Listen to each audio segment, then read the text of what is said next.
Today we're going to be installing the HitchClamp 2-inch CrossClamp. Let's go ahead and open up this bag here. I've already cut the bag open. So inside the bag you've got an instruction sheet here. We've also got inside the bag here this little padded sack.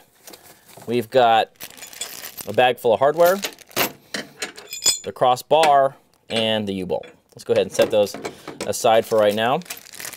Inside the bag of hardware is 4 nuts, 2 flat washers, and 2 lock washers. All right, place those on the side. The first thing we want to do is we want to take the U-bolt. Take it here, hook it around the back of this lip. You can see this lip here that goes all around where your receiver is. We want to hook it around the bottom of that. Then take the crossbar. Let's go ahead and just slide that right over the top.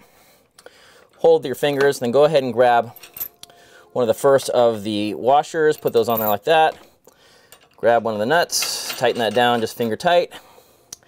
Do the same thing with the nut on the other side over here. All right, and then just finger tight both of those. Next thing you want to do is you want to grab a ratchet. This is a 7/8 ratchet. Go to socket on there, and let's go ahead and just tighten that down.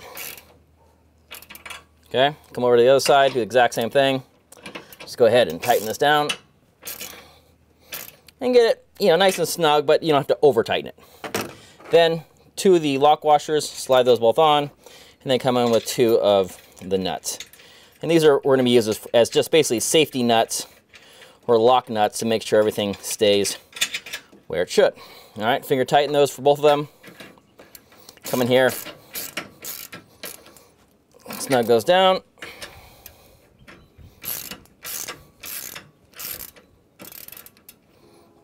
All right, and there we go.